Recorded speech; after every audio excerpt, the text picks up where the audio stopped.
Siang, salam sejahtera bagi kita semua. Terima kasih telah bergabung di seminar nasional daring kita yang bertema Strategi Manajemen Bisnis Kreatif di Era New Normal yang diselenggarakan oleh Prodi Manajemen Fakultas Bisnis Hukum dan Ilmu Sosial Universitas Muhammadiyah Sidoarjo. Pertama-tama, mari kita panjatkan puji syukur kehadirat Allah Subhanahu wa taala karena dengan rahmatnya kita dipertemukan secara virtual dalam acara seminar nasional daring kali ini. Kemudian yang terhormat Rektor Universitas Muhammadiyah Sidoarjo, Wakil Rektor 1, Wakil Rektor 2, Wakil Rektor 3 Universitas Muhammadiyah Sidoarjo, Bapak dan Ibu dosen Universitas Muhammadiyah Sidoarjo, kemudian yang kami hormati juga Dr. Indra Uno, sebagai narasumber kita yang pertama, kemudian yang kedua narasumber kita yang kedua adalah Nur Hayanto SPD MSI, dan yang ketiga adalah Bapak Hasan Ubaidillah SEMM, serta peserta seminar nasional daring yang berbahagia. Baiklah Bapak Ibu dan peserta seminar nasional online, sebelum kita memulai kita baca basmalah bersama-sama terlebih dahulu. Bismillahirrahmanirrahim. Bagi Bapak Ibu dan peserta seminar daring nasional ini yang belum dapat bergabung dalam link Zoom, dapat menyaksikan secara live di YouTube kita, Umsida 1912. Kemudian selanjutnya sebelum dipandu oleh moderator kita yaitu Ibu Ninda Ardiani selaku dosen manajemen Fakultas Bisnis Hukum dan Ilmu Sosial, maka saya akan memberikan keterangan bahwa presensi akan dapat diakses di akhir acara seminar nasional ini yang nantinya bentuknya berupa link. Jadi Bapak dan Ibu serta peserta seminar nasional daring ini bisa mengaksesnya. Selanjutnya saya serahkan kepada moderator kita, monggo Bu Ninda.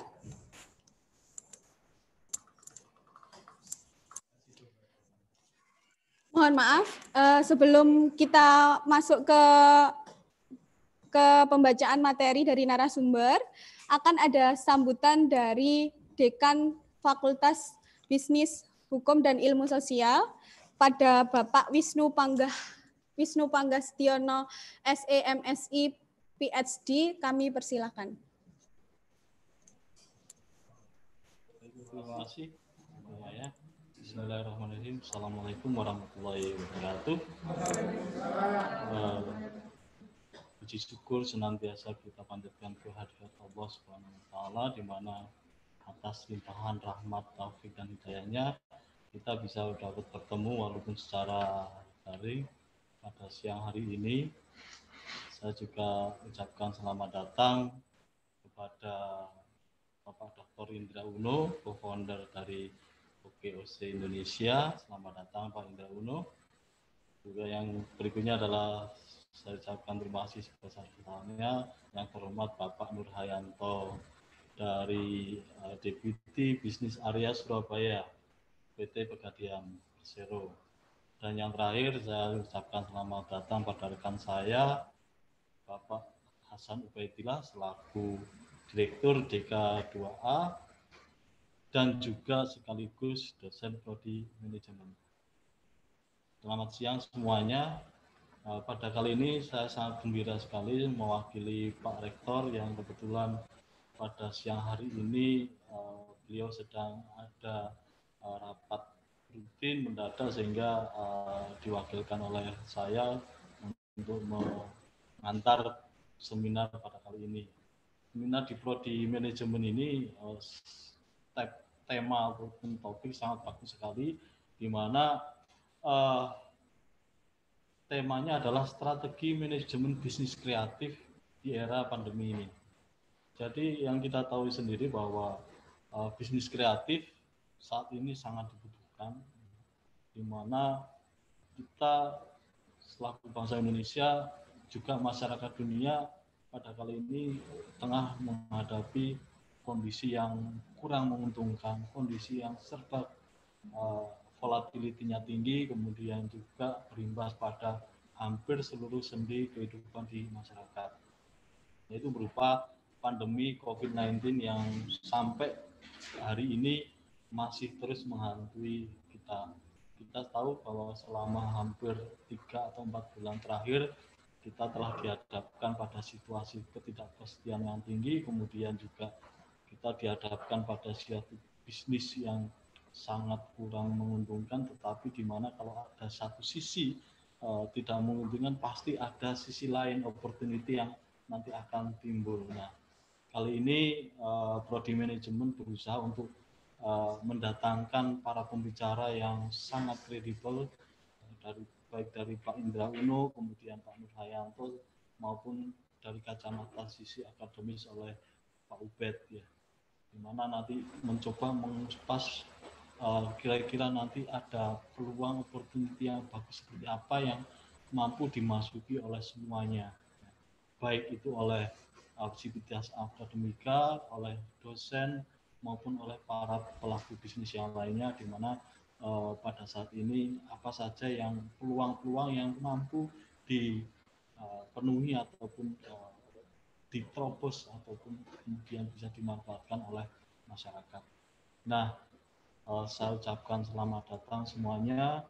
Kemudian saya juga ucapkan terima kasih pada Ibu Maya selaku moderator, kemudian juga nanti pada teman-teman tim kreatif lainnya, terutama supporting dari Ibu Kaprodi, Bu Dewi Komala, yang pada siang hari ini mampu menyelenggarakan sebuah webinar yang sangat bermanfaat, mudah-mudahan. Demikian dari saya. Kalau ada salah-salah kata pun kurang berkenannya dari situasi kondisi seperti ini, saya ucapkan mohon maaf yang sebesar-besarnya. Akhir kalam, Assalamualaikum warahmatullahi wabarakatuh. Waalaikumsalam warahmatullahi wabarakatuh. Terima kasih Bapak Dekan atas sambutannya. Selanjutnya kita mulai acara diskusi kita atau penyampaian materi dari 3 narasumber kita. Maka saya serahkan acara ini selanjutnya kepada moderator kita, Bu Ninda Ardiani, SEI, MSEI. Monggo Bu Ninda.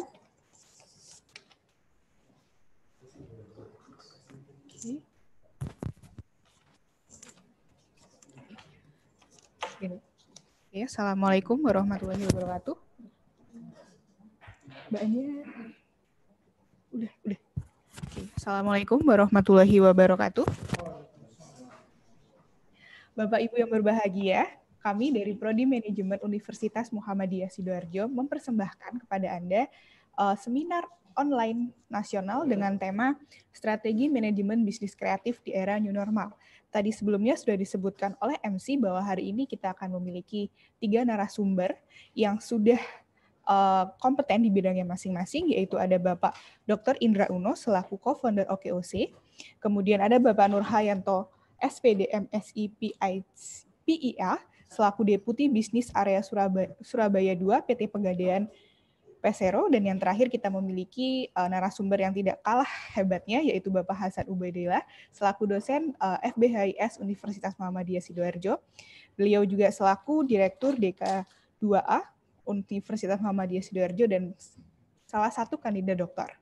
Oke, kita berbicara seminar kita hari ini, yaitu menyangkut strategi manajemen bisnis kreatif di era normal. Sudah kita ketahui bahwa industri kreatif di sini adalah salah satu penyumbang PDB Indonesia terbesar selama 3 tahun terakhir. Namun, di awal tahun 2020, Indonesia dan di negara lainnya, kita di sini terdampak adanya pandemi COVID-19 yang dimana salah satu dampak terbesarnya adalah adanya gelombang PHK. Para pekerja yang terkena gelombang PHK tersebut secara mau tidak mau lebih memilih untuk bekerja di rumah. Sehingga industri kreatif di sini secara tidak langsung terdampak adanya COVID ini menjadi lebih banyak industri kreatif yang hadir di tengah-tengah masyarakat saat ini. Oleh karena hal tersebut, kami di sini selaku Prodi Manajemen FBHIS Universitas Muhammadiyah Sidoarjo menyelenggarakan seminar ini ditujukan untuk para peserta agar dapat mengetahui lebih dalam terkait apa yang terjadi sekarang ini di Indonesia lebih khususnya. Oke, untuk mempersingkat waktu, saya akan persilahkan kepada narasumber kita yang pertama, yaitu Bapak Dr. Indra Uno, untuk menyampaikan materinya. Waktu dan tempat kami persilahkan.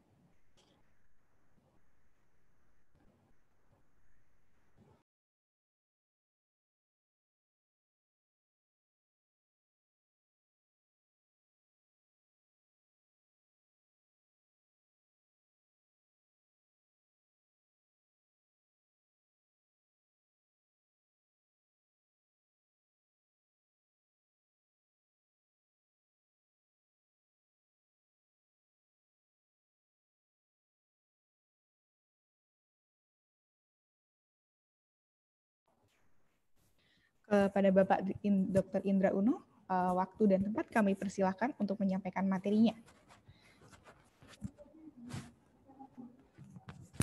Mikrofonnya minta tolong dinyalakan, Pak. Sudah, Pak. Terima kasih. Baik. Bismillahirrahmanirrahim. Assalamualaikum warahmatullahi wabarakatuh. Syukur alhamdulillah. Allahumma sholli ala Muhammad wa ali Muhammad. Suara saya kedengaran ya, Bu Moderator? Kedengaran, Pak. Oke, baik. Saya langsung mau share screen ya. Oke, sebentar.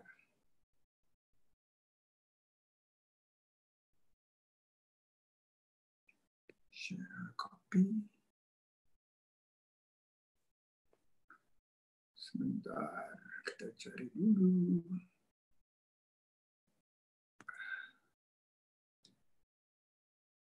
Oke, apakah sudah terlihat? Sudah, Pak. Oke. Oke.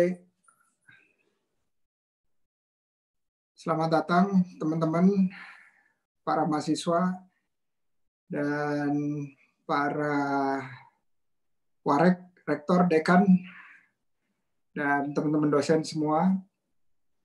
Tentunya hari ini saya berharap dan berdoa kita semuanya dalam kondisi sehat.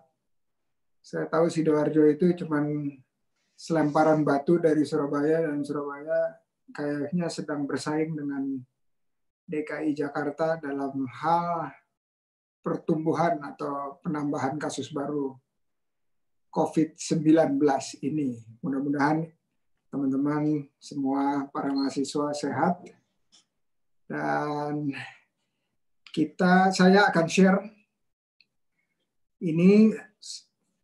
Waktu saya kira-kira berapa lama ya, Bu Moderator?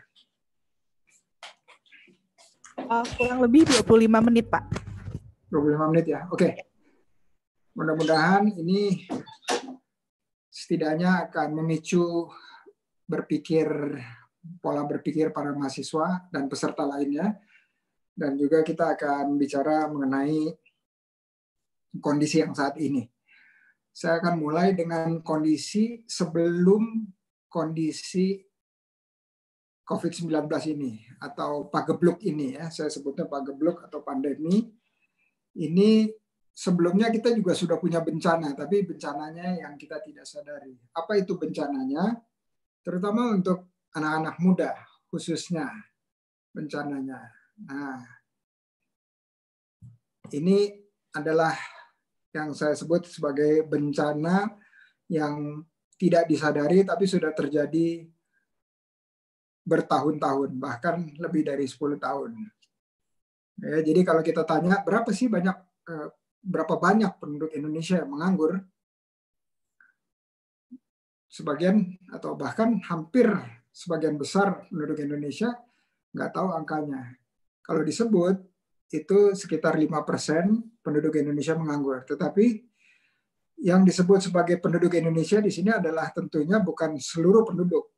Ya, nggak fair kalau misalnya yang di atas usia 65 itu disebut sebagai penganggur, atau balita disebut sebagai penganggur. Ini penduduk yang dimaksud adalah penduduk usia produktif.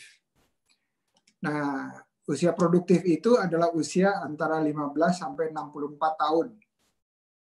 Dan saya yakin semua peserta di sini berada dalam konteks itu ya, berada di dalam yang namanya usia produktif. Nah, usia produktif ini kita sebut sebagai angkatan kerja.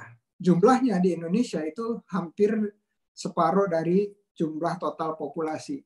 Populasi Indonesia adalah 270 juta, ya 270 juta kira-kira, dan separohnya nih hampir 138 juta itu yang usia produktif. Berarti Indonesia sudah mempunyai komposisi sedikit lagi bahwa usia produktif itu sudah akan lebih banyak jauh dari yang usia di luar usia produktif. Antara 15 sampai 64. Nah, sayangnya dari yang 138 juta orang ini yang bekerja, ini statistik 2020 bulan Februari ya, persis sebelum pandemi atau pagebluk ini masuk ke Indonesia. Yang kerja itu hanya 131 juta. Berarti sisanya 7 juta, hampir 7 juta, itu menganggur. Saya kasih ilustrasi ya, 7 juta itu kalau mereka semua adalah kepala keluarga, berarti penduduk Indonesia yang punya penghasilan minim atau di bawah garis kemiskinan itu 7 kali 4. Ya, 7 kali 4. Karena rata-rata per keluarga itu ada 4 orang. Jadi 7 kali 4, 28 juta orang miskin. Dan kalau kita lihat di Badan Pusat Statistik, angkanya memang sekitar 28 juta. Nah, ini dikali 2 lagi, hampir 60 juta, itu adalah penduduk yang rentan atau hampir miskin. Ya, penghasilannya per bulannya di atas sedikit dari 440.000. 440.000 rupiah itu adalah penghasilan per bulan per keluarga. Itu di bawah itu disebut sebagai miskin. Nah, artinya kalau dijumlah hampir 90 juta orang itu miskin dan rentan atau miskin dan hampir miskin. Yaitu itu jumlahnya sangat besar, itu sepertiga dari jumlah penduduk Indonesia. Indonesia dengan komposisi seperti itu akan sulit ekonominya bisa terus berkembang kalau sepertiga dari penduduknya itu digendong, istilahnya digendong oleh yang 2/3. Nah, kita lihat yang berikutnya. Angka 5% itu sedikit atau besar? Ya, kita lihat perbandingannya di negara ASEAN, Indonesia yang mana nih kira-kira? Indonesia betul yang paling bawah. Secara persentase Indonesia itu lebih kecil dari yang namanya Filipina. Tetapi dari jumlah absolut, total number, itu Indonesia jauh melampaui saudara-saudaranya di Asia Tenggara. Nah, kita bisa argue, bisa saja itu yang menganggur itu adalah yang kurang pendidikannya. Ya, kita lihat sekarang nih, pengangguran adalah terbanyak adalah lulusan statistik mengatakan Februari 2020 SMK ini yang tertinggi. Ya, komposisi pengangguran lulusan SMK. Berikutnya ini sama-sama nih SMA dan D3 dan S1 di urutan berikutnya. Tetapi jangan senang dulu nih teman-teman. Ya, teman-teman mahasiswa ini kita lihat ini kan angka statis. Tetapi kalau kita lihat angka tren itu yang SMK dan SMA trennya menurun. Sementara yang D3 dan S1 trennya meningkat. Ya, tren penganggurannya meningkat. Ya, jadi ini adalah potret kita sekarang ini. Ini juga perlu untuk para para pengelola sekolah, para dosen, para warek, para dekan, ya, ini angka ini penting sekali. Nah, itu angka barusan kalau kita lihat dari jumlah pemudanya atau usia 17 sampai 24, Indonesia tetap yang urutan teratas. Ya, ini angkanya statistiknya dari 2010. Ya, 2010 kita lihat bahwa Indonesia konsisten istilahnya juara bertahan. Ya, juara bertahan di ASEAN. Total pemuda usia 17 sampai 24 itu lebih dari 1 juta yang menganggur. Yang menganggur. Pemuda termasuk SMK dan seterusnya. Kita lihat pertanyaan ini. Teman-teman masuk UMSIDA itu pasti punya tujuan untuk punya penghasilan setelah kuliah selesai. Betul nggak? Jarang-jarang sih yang jawab bilang saya nggak mau kerja. Pokoknya lulus cuma dapat gelar aja. Habis itu saya nggak perlu penghasilan. Ya, jadi pasti ingin punya pekerjaan. Pertanyaannya, apakah gelar sarjana adalah jaminan kerja?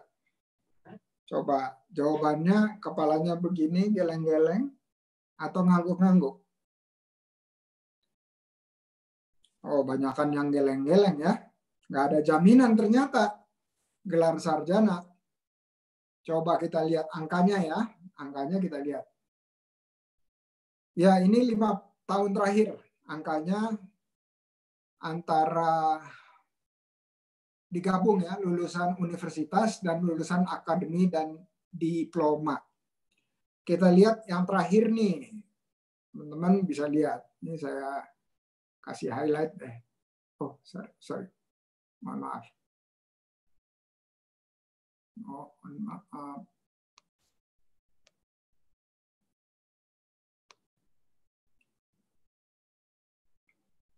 Oke. Ya. Coba kita lihat. Angkanya kita ganti warnanya dulu. Angkanya adalah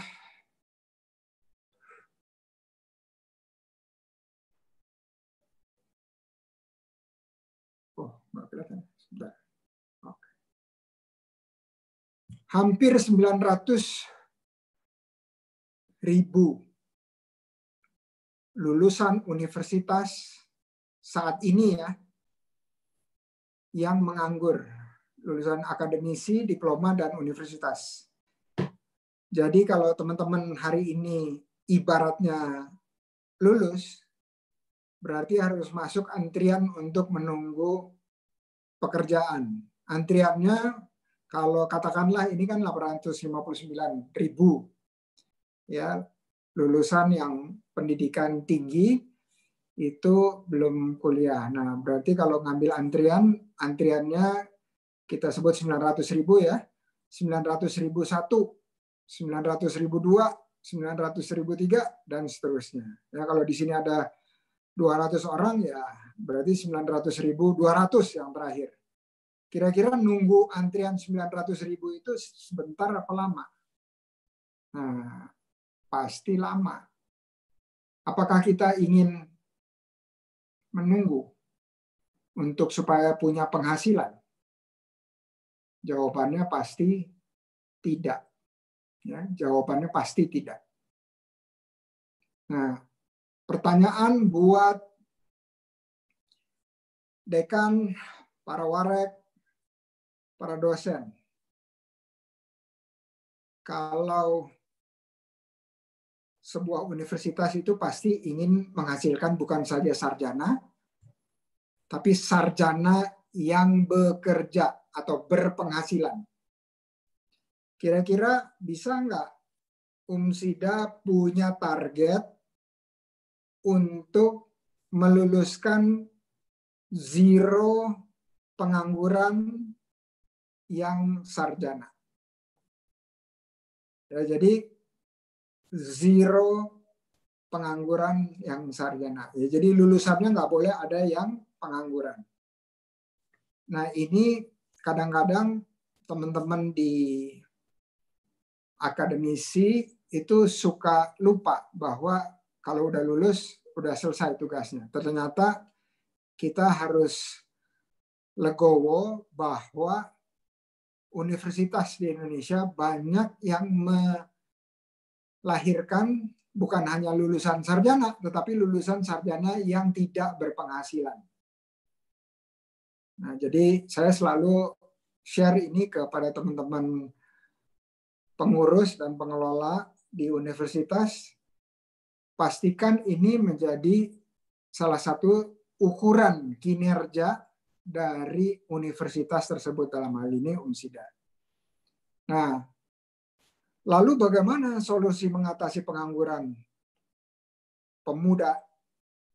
Kita punya solusi. Kalau di OKOC itu saya sebutnya ada 4 tahapan mengatasi pengangguran. Harus dari semester 2 atau semester 1 sekalipun, itu harus dibuka seluas-luasnya kesempatan untuk pelatihan dan pendampingan usaha. Itu yang pertama, ya. Jadi harus ada di semester awal pelatihan dan pendampingan usaha. Tapi sebelum itu, kita juga bekerja sama dengan para institusi pendidikan untuk melakukan TOT terhadap kurikulum yang kita punya kewirausahaan. Dan kurikulum ini kita TOT-kan kepada dosen agar dosen-dosen mampu mengampu mata kuliah kewirausahaan ini, dan bukan cuma satu, ada beberapa mata kuliah dalam kurikulum kita di OKOC itu untuk memastikan bahwa orang yang ikut kurikulum tersebut yang tadinya belum punya usaha jadi punya usaha, yang tadinya sudah punya usaha, usahanya naik kelas, ya, tentunya dengan ukuran-ukuran yang bisa dipertanggungjawabkan. Yang kedua, kalau sudah dilatih dan didampingi usahanya, dia yang bersangkutan mahasiswa bisa membuka usaha dan mendatangkan penghasilan berapapun itu, ya, berapapun kecilnya, tetapi sudah bisa melakukan usaha dan mendapatkan penghasilan. Nah, kalau seseorang sudah punya penghasilan, di kotak yang ketiga, di tahap yang ketiga, kita sebut dia sudah terhindar dari masuk statistik kategori pengangguran. Ya, kalau sudah punya penghasilan, dia sudah memastikan dirinya bukan termasuk statistik pengangguran. Nah, kita sebut di yang terakhir, yang 4 ini, kita sebut bahwa yang bersangkutan, mahasiswa tersebut, sudah menciptakan 1 lapangan kerja untuk dirinya sendiri. Ya, jadi yang dilakukan di sini adalah mengembalikan kekuatan dan kontrol untuk pekerjaan itu kepada tangan para mahasiswa dengan cara dilatih dan didampingi usahanya. Ya. Dengan begitu, mahasiswa punya power untuk melakukan usaha sendiri. Ya. Power ini yang kita sebut sebagai menciptakan 1 lapangan kerja untuk diri kita sendiri. Bayangkan 900.000 pengangguran bertitel sarjana dan D3 diploma, itu bila mereka diberikan skill, pelatihan, dan pendampingan, itu mereka mampu dengan tangannya sendiri itu menciptakan lapangan kerja minimal untuk dirinya sendiri. Nah, inilah yang kita sebut sebagai wirausaha. Sesederhana itu, yang kita sebut sebagai wirausaha. Seseorang dengan dua tangannya menghasilkan penghasilan untuk dirinya sendiri, kita sebut sebagai pewirausaha atau wirausaha. Ya. Nah, tapi nggak cukup sampai sana. Kita melakukan, contohnya nih, ilustrasinya berwirausaha, begitu kita dorong, kita latih dan didampingi, katakanlah dia memiliki satu gerai atau satu toko atau satu warung atau satu gerobak. Nah, kalau satu gerobak ini dia mampu menciptakan satu lapangan kerja buat dirinya sendiri karena dia setiap harinya punya penghasilan dan dia mampu melakukannya semuanya sendiri. Mulai dari belanja pagi-pagi sendiri, mulai dari masak sendiri, mulai dari mempersiapkan dagangannya sendiri, mulai dari mendorong gerobaknya sendiri, menghitung keuangannya sendiri. Dan kalau kuliner kalau masih ada sisa gitu sore atau malam, bisa menyantapnya sendiri. Dan bagi-bagi sama tetangga ya. Nah, itu kalau punya satu gerobak. Bayangkan kalau dilatih dan didampingi untuk mengelola usahanya dengan baik dan benar sesuai dengan kaidah-kaidah manajemen, ya, manajemen strategi, itu perlahan dapat menyisihkan sisa hasil usaha sehingga cukup untuk membeli gerobak kedua. Pada saat, ya, ilustrasi yang di sebelah kanan, pada saat dia punya 2 gerobak, rasanya kalau belanja sendiri masih bisa, masak sendiri masih bisa, tetapi untuk mendorong 2 gerobak sendirian itu udah hampir tidak mungkin. Ya, berarti pada saat titik itulah, ya, yang bersangkutan itu perlu yang namanya mitra kerja atau karyawan. Dan pada titik itulah kita menyebut yang bersangkutan telah menciptakan bukan satu lapangan kerja buat dirinya sendiri, tetapi lapangan kerja untuk orang lain juga. Nah, ini dengan berkembangnya usaha, dengan pelatihan dan pendampingan, ingat, kuncinya adalah 2 hal tersebut, pelatihan dan pendampingan. Bahkan pendampingan saja itu mampu untuk meningkatkan usaha. Itu 2 sisi mata uang. Tidak bisa hanya memberikan teori aja. Tidak bisa pelatihan atau kelas kewirausahaan hanya bikin bisnis plan aja. Tidak bisa. Hanya bisa kalau ada pendampingan usaha. Pendampingan usaha itu banyak teman-teman komunitas yang sudah melakukannya, banyak inkubasi atau inkubator yang sudah melakukannya. Dan yang terakhir, yang ketiga itu kalau bertumbuh terus, itulah yang kita sebut sebagai kontribusi kepada negara. Yaitu apa? Menurunkan angka pengangguran.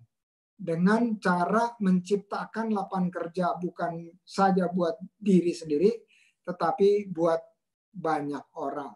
Insya Allah. Nah, saya ingin mengajak teman-teman itu menjadi yang muda dan berwirausaha, ya, menciptakan lapangan kerja. Nggak usah tunggu sampai semester 8 sampai lulus. Dari semester 2 atau semester 1 pun sudah bisa melakukan wirausaha asal gabung dengan komunitas yang ada fasilitas pelatihan dan pendampingan. Dan saya yakin sekarang karena tuntutan dari Dignas, ya, bahwa mata kuliah kewirausahaan itu sudah wajib ada bukan cuma di prodi manajemen, tetapi di seluruh fakultas juga. Nah, saya akan skip ini. Bu moderator, saya masih punya waktu berapa lama ya? Kurang lebih 7 menit lagi, Pak. 7 menit ya? Oke. Nah, ini buat teman-teman yang sudah mulai usaha. Saya yakin ada yang udah jadi reseller, jadi dropshipper atau usaha-usaha kuliner, ada beberapa. Karena semua yang saya dampingi di Yayasan Min Eruno Foundation itu adalah statusnya mahasiswa. Ya, dan kita sudah lebih dari 10 tahun ada kurikulumnya, dan kita juga punya beasiswa. Sayangnya beasiswanya udah tutup sekarang. Ya, jadi kalau yang mau daftar tahun depan dari UMSIDA. Nah, bencana pengangguran ditambah lagi dengan bencana yang namanya pandemi ini atau pagebluk COVID-19 ini. Pengangguran tambah banyak. Yang tadinya 7 juta itu diperkirakan jadi 2 kali lipat, jadi 15 juta. Indonesia dari 100% UMKM, unit bisnisnya, 70% mengalami penurunan omset. Ya, kita lihat transportasi paling besar turunnya 90%. Pedagang kecil dan pedagang besar pun turun di atas 80%. Jadi semua rata. Tetapi kita juga punya yang namanya peluang di IT ya naik, peluang di e-commerce naik, telekomunikasi naik, makanan naik, snack naik, kemudian yang namanya terkait dengan medis dan obat naik, perjamuan naik, ya tekstil tertentu seperti APD itu juga naik. Jadi kita lihat nih statistiknya. Makanan kering sebelah kiri itu naik. Yang merah itu adalah kenaikannya. Kemudian aneka makanan dan bumbu yang di tengah, yang dilingkarin itu naik jauh. Kemudian ada sebelah paling kanan obat dan alat kesehatan itu naik jauh permintaannya. Ya, jadi permintaan produk-produk ini memberikan peluang bagi siapapun yang menjadi pengusaha atau entrepreneur. Ini saya sebut sebagai cakep. Cakep itu cara adaptasi kebiasaan baru berbisnis. Ya, cash flow itu is king. Ya, arus kas is king. Berubah dari yang namanya jualan tatap muka menjadi jualan melalui daring. Rencana harus dirombak total, ya, dan kita harus shifting atau banting setir, minimal di kepalanya banting setir. Kemudian kalau yang punya stok harus meminimalisir stok supaya uangnya nggak mati. Nah, yang sudah kita lakukan sekarang ini, itu yang pertama sekali itu kalau punya usaha itu harus yang namanya bertahan, survive. Ya, fasenya harus survive. Kenapa? Karena kita akan masuk satu fase yang namanya revive atau bangkit lagi. Sebelum kita thrive, ya, thrive atau berkembang lagi. Nah, mati-matian harus lulus yang sebelah kiri, yang survive. Mati-matian. Caranya untuk bisa bertahan itu nanti akan saya sampaikan, tetapi kenapa harus bertahan mati-matian? Karena kalau kita nggak bertahan, itu nggak ada yang dibangkitin, nggak ada yang untuk naik kembali atau revive lagi. Ya, nah caranya harus untuk bisa bertahan, ini yang saya sebut 3 langkah penguatan usaha. Pertama itu singkatannya mantap. Mantap atau makan tabungan. Ya. Jadi income menurun, penghasilan menurun, biaya masih sama, bahkan meningkat. Jadi mau nggak mau yang namanya tabungan harus dikeluarkan. Ya, jadi cash reserve itu harus dikeluarkan. Kalau tabungannya habis atau udah nggak bisa mantap lagi, kita harus melakukan yang kedua, yaitu mindset. Atau makan aset non produktif, kita jual atau kita likuidasi atau kita gadaikan, ya.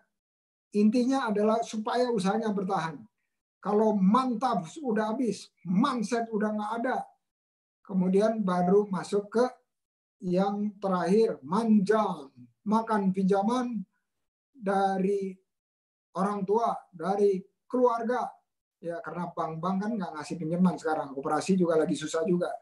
Jadi dari tetangga dan dari kenalan sahabat baik. Ya, 3 hal ini harus dilakukan untuk bertahan. Kalau nggak bisa dan untuk bertahan, akhirnya harus tutup toko. Tutup toko bukan tutup usaha ya. Kenapa tutup toko? Supaya biayanya tidak ada lagi dan nanti pada satu saat kita bisa naik lagi untuk di fase yang berikutnya, revive.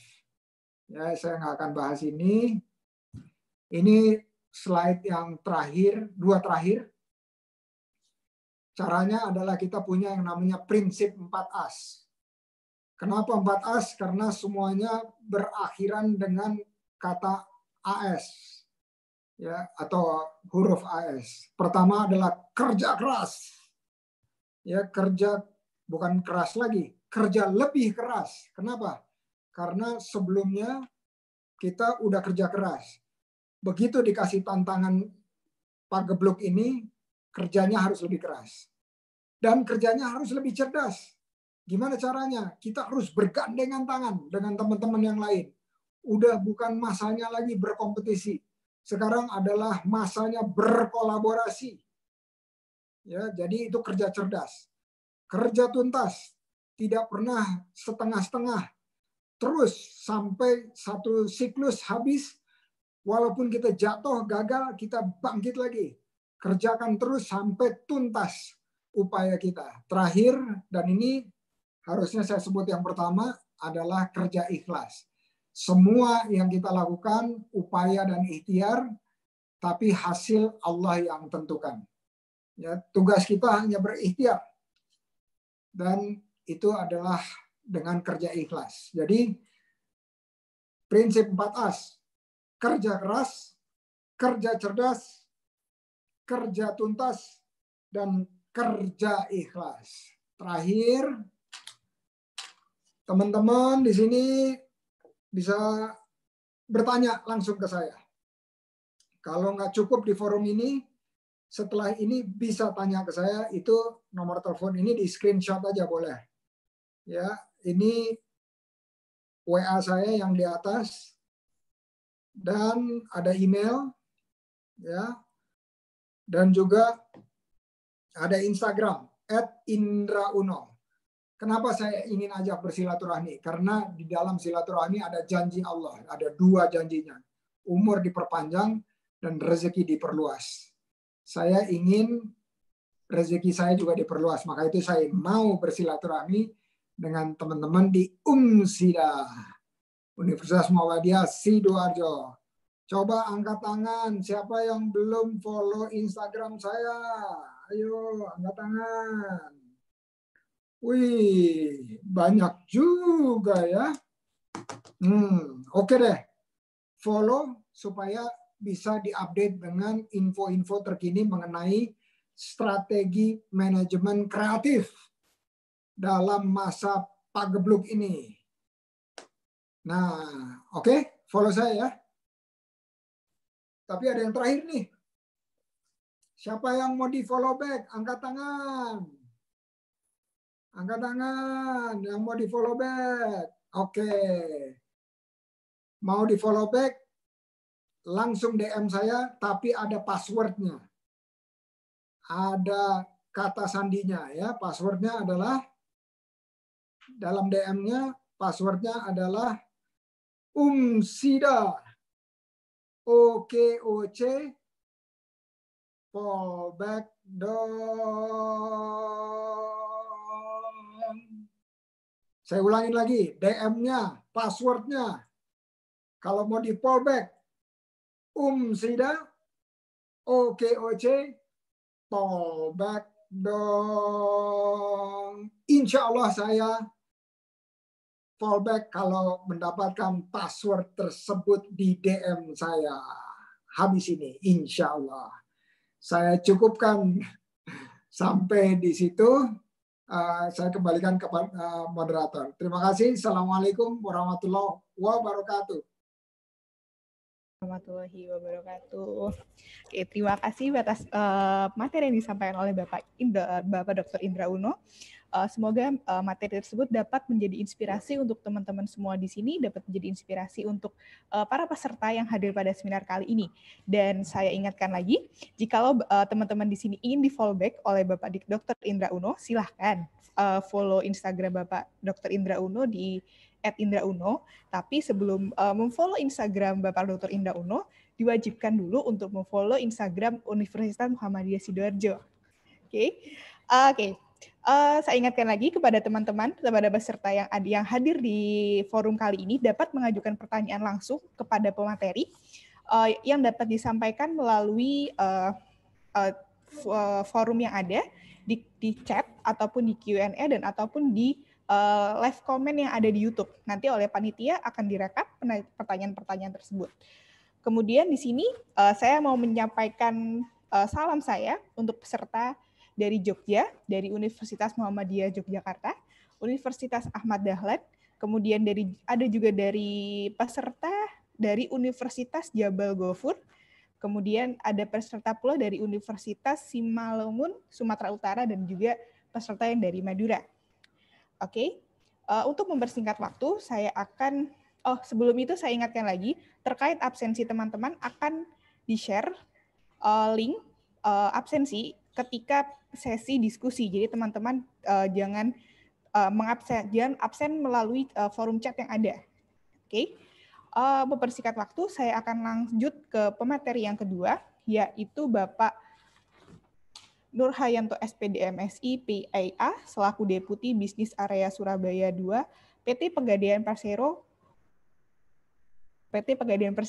Waktu dan tempat saya persilahkan.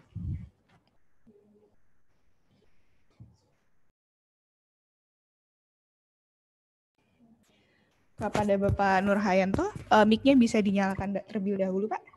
Halo, Assalamualaikum. Waalaikumsalam. Oke, baik. Assalamualaikum warahmatullahi wabarakatuh. Bismillahirrahmanirrahim. Alhamdulillahirabbil alamin. Allahumma shalli ala sayyidina Muhammad wa ala ali sayyidina Muhammad. Yang saya hormati Bapak-bapak, Ibu, mungkin ada narasumber, kemudian seluruh sivitas akademi Unsida yang dirahmati Allah, Mbak Herlinda yang luar biasa, ya. Oke, Mbak. Kami dari PT Pegadaian sebagai praktisi ya ekonomi memberikan sedikit ilmu juga yang mungkin ada manfaatnya bagi adik-adik mahasiswa. Bisa saya nah, ini Mbak Erlina, nampak Mbak Erlina, Mbak Ninda? Ya Pak, sudah terlihat Pak. Oke, baik. Saya ada waktu berapa menit? Kurang menit. Lebih waktunya 25 menit, Pak. 25 menit, baik, baik. Terima kasih. Adik-adik yang saya cintai, mungkin adik-adik perlu menjawab deh, Pegadaian ini apa? Mungkin selama ini Pegadaian identik dengan masyarakat bawah, karena memang kami bersentuhan langsung dengan masyarakat bawah, terutama menengah ke bawah, gitu ya. Nah, kami biar kenalan dulu, biar tambah sayang sama Pegadaian, biar tahu. Kalau nggak salah di pelajaran lembaga selain bank itu ada Pegadaian di sana, salah satunya. Nah, kami lahir itu tahun 1901, jadi 119 tahun yang lalu. Kami sekarang menjadi perusahaan Persero PT, kami BUMN, Badan Usaha Milik Negara, kami plat merah, ya. Kami milik bangsa Indonesia juga. Nah, adik-adik, ini sekedar informasi bahwa kami sudah memberikan kontribusi kepada negara ini dengan 3, sekian triliun ya kontribusinya, dividennya kepada negara. Bahkan kami ada di 7 peringkat dari 10 besar penyumbang dividen yang besar. Ya. Nah, adik-adik berkenaan dengan ini kayaknya cocok sekali dengan yang disampaikan Pak Indra tadi. Kami ada sebenarnya memberikan manfaat juga kepada mahasiswa ya. Ini ada 3 lini bisnis kami yang utama, yaitu pembiayaan. Tadi Pak Indra sudah menyampaikan ada mantap, manset, manjam, dan sebagainya. Nah, Kami setiap memberikan pembiayaan ini ada yang bersifat gade. Gade itu kita bawa barang jaminan langsung dapat uang 15 menit cair. Ada yang tidak usah bawa barangnya, cukup BPKB-nya saja untuk usaha-usaha kecil. Kemudian ada yang cukup sertifikat tanahnya saja. Nah, kemudian ada aneka jasa. Aneka jasa ini macam-macam. Kita sudah punya anak perusahaan, penyedia tenaga kerja, kita juga punya hotel, kita juga punya toko emas dan sebagainya. Nah, yang perlu saya sampaikan dan sedikit berbagi ilmu kali ini adalah tentang investasi gaya minimalis. Kalau tadi Pak Indra memberikan banyak sekali pencerahan tentang bagaimana mudah dan berwirausaha. Nah, ini Pegadaian ada di dalamnya, bisa menjadi fasilitasnya. Investasi gaya minimalis. Kami tahu ini Mbak Ninda, anak-anak muda mahasiswa ini ya keuangan ini minimalis. Kalau misalnya pas tanggal tua belum dapat kiriman ya masih menunggu orang tua. Nah, bagaimana? Tapi tetap tidak menggugurkan untuk berinvestasi. Nah, bagaimana meskipun dengan minimalis tapi bisa berinvestasi. Pendekatan yang Pegadaian tawarkan ini ada banyak fitur nanti. Terlebih dahulu saya ingin mengajak teman-teman mahasiswa ini, siapakah yang lebih kaya di antara tiga profesi ini kira-kira? Ada pegawai, ada profesional, ada pengusaha. Pegawai mungkin gajinya sedikit Pak, potongannya banyak, koperasinya banyak misalnya, berarti nggak bisa kaya. Belum tentu, ada pegawai yang sangat kaya. Profesional, sama profesional. Kalau misalnya pasiennya nggak ada Pak, kemudian misalnya notarisnya, kliennya nggak ada Pak, belum tentu juga. Pengusaha, nah, pengusaha mungkin identik dengan banyak bisnis. Tapi ternyata ada juga pengusaha yang belum tikar. Nah, artinya adik-adik bahwa kekayaan itu tidak diukur dari berapa penghasilannya. Jadi meskipun adik-adik ini penghasilannya katakanlah ini sekarang ini belum punya, tapi ada penghasilan dikit, nah, itu juga bisa. Nah, kekayaan diukur dari seberapa banyak investasi yang dimiliki. Jadi meskipun sebagai apapun, jika penghasilannya itu besar tapi tidak punya investasi, tidak bisa disimpan, itu sama juga tidak dikatakan orang yang kaya. Nah, bagaimana Pak investasi kok ngomongnya ngelantur-ngelantur kok investasi kami ini mahasiswa kan? Kita kembali kita lihat, ini saya ambil contoh aja teman-teman.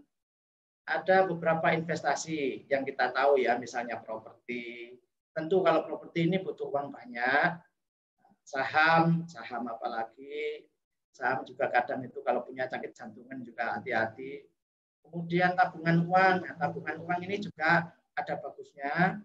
Tapi seberapa efektifnya nanti kita bedah bersama. Asuransi ya bagus. Tapi ini harus juga punya mengharuskan untuk membayar premi keharusan.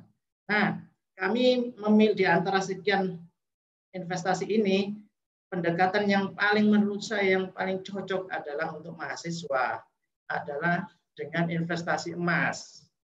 Nah, bagaimana investasi emas? Kenapa kok harus emas? Ini kalau berhubungan dengan materi Pak Indra Uno tadi, ini adalah masuk di mantap tabungan ya, manajemen sumber dana atau sumber pendapatan ini dari mantapnya. Nah, adik-adik coba ilustrasi di bawah ini. Tahun 80 uang 1 juta itu sudah bisa dipakai untuk beli kendaraan bermotor. Uang 1 juta tahun 80. Tetapi sekarang uang 1 juta hanya bisa dipakai untuk beli sepeda ontel. Nah, sepeda ini, sepeda mini. Bahkan sekarang ini sepeda mini atau sepeda yang jago-jago gowes ini, sepedanya tidak lagi seharga 1 juta, tapi bahkan lebih dari 1 juta, bahkan puluhan ratusan juta. Artinya nilai uang semakin hari semakin turun. Ya, adik-adik ini harus dipahami, kalau nilai uang semakin hari semakin turun. 1 juta tahun 80 bisa dipakai untuk beli motor, tapi 1 juta di tahun sekarang hanya bisa dipakai untuk beli sepeda ontel. Ya. Nah, saya kasih ilustrasi lagi. Di zaman Rasulullah, bagi yang Muslim, untuk mendapatkan atau membeli seekor kambing yang siap kurban, itu hanya dibutuhkan 1 koin dinar. 1 koin dinar. Sampai sekarang harga kambing terus melonjak tinggi, berkali-kali lipat naiknya. Tetapi dengan 1 koin dinar tadi, meskipun zaman dulu sampai sekarang 1 koin dinar ini bisa dipakai untuk membeli kambing. Nah, kalau 29 Agustus 2019 yang lalu harga emas masih 700. Nah, 1 koin dinar itu fisiknya kayak uang recehan ratusan 100 rupiah itu, beratnya 4,25 gram, karatnya itu 22 karat. Itu kalau diuangkan di Agustus kemarin, itu sudah mendapat 2.700.000. Artinya, meskipun harga kambing naik berlipat-lipat, tapi sudah bisa terbeli dengan hanya 1 koin dinar. Demikian kemudian seterusnya, di tanggal 8 Juli kemarin, harga emas sudah naik menjadi 876. Sehingga koin dinar tadi sudah dapat diuangkan menjadi 3.400.000. Artinya, kambing seharga 2.700 yang siap kurban sudah bisa terbeli oleh 1 koin dinar, bahkan dapat kembalian, dapat lebih. Nah, sekarang saya kasih contoh yang berhubungan dengan biaya kuliah ini, adik-adik. Kita lihat ini sumber dari OJK. Kenaikan biaya pendidikan per tahun itu 15%. Ya, itu belum termasuk biaya biasa penunjang lainnya. Kita lihat ini, di ITB aja tahun 2018 20 juta. 2023 itu 40-an ini diperkirakan.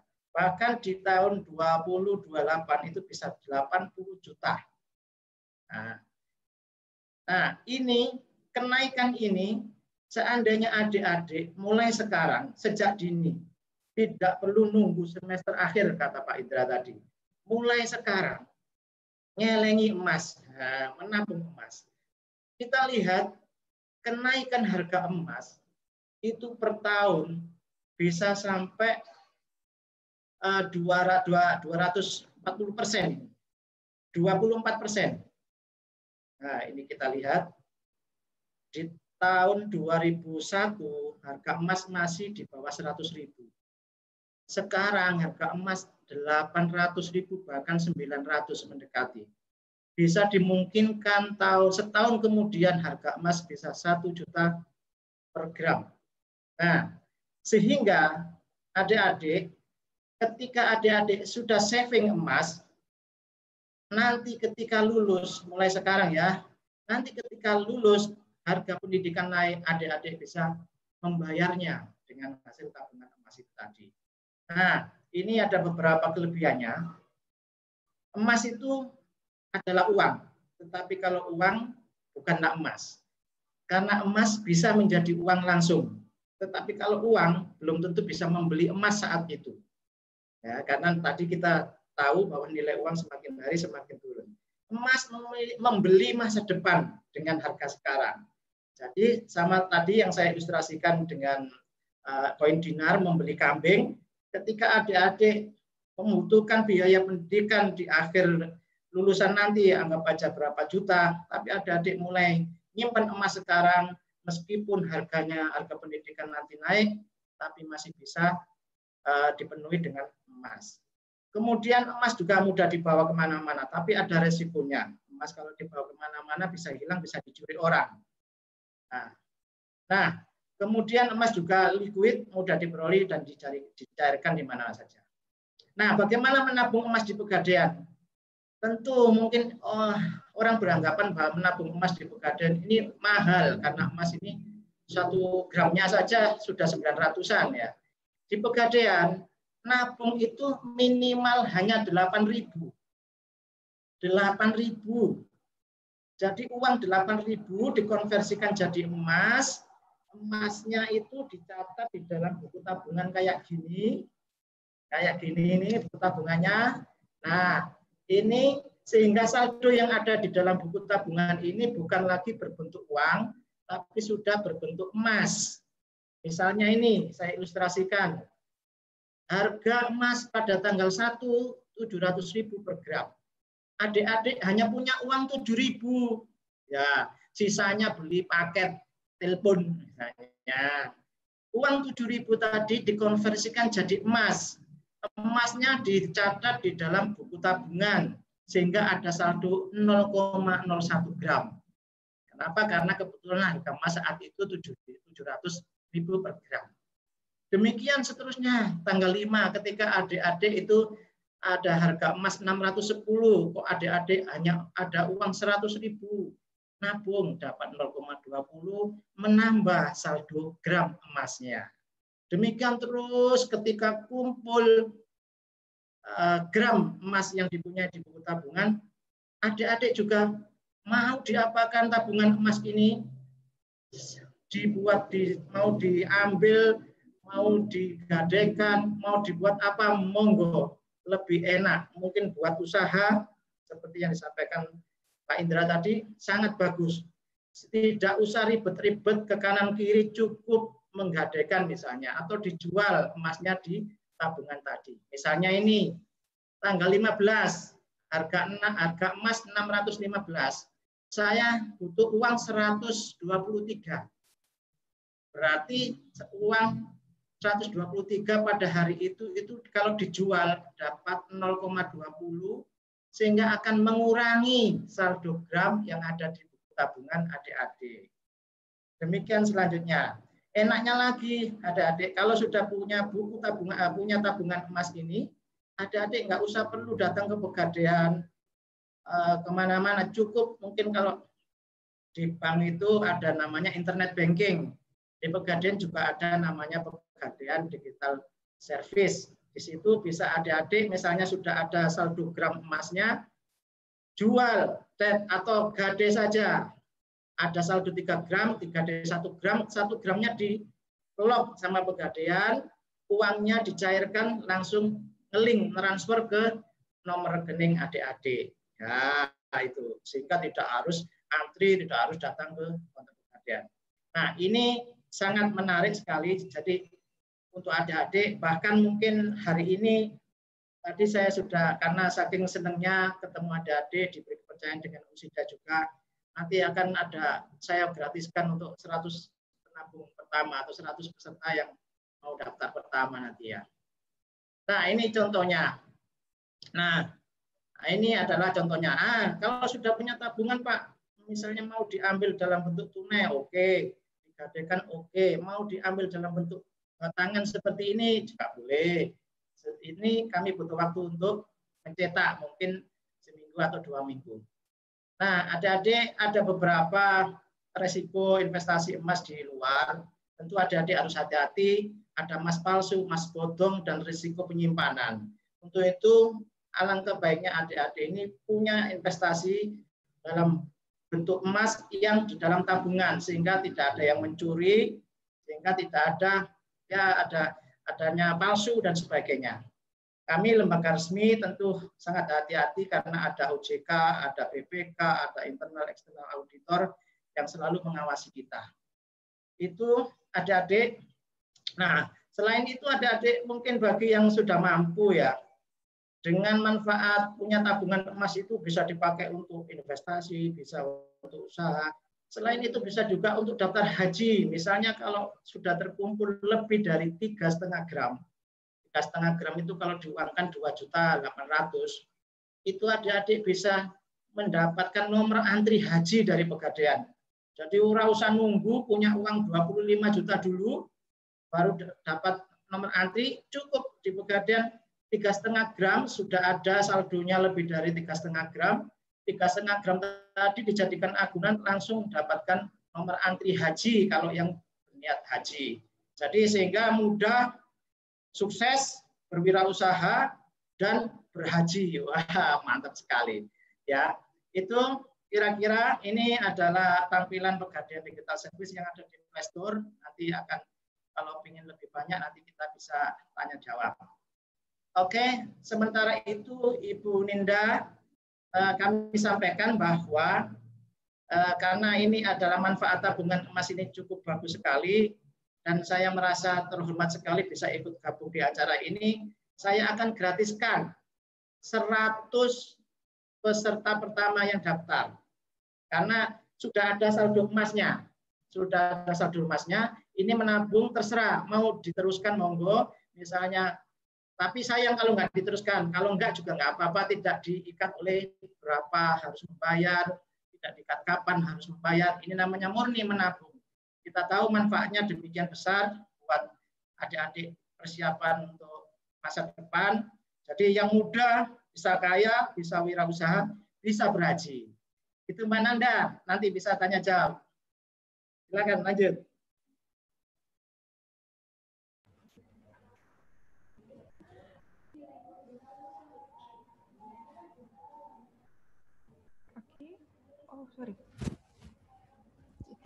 Terima kasih penyampaiannya dari Bapak Nur Hayanto dari PT Pegadaian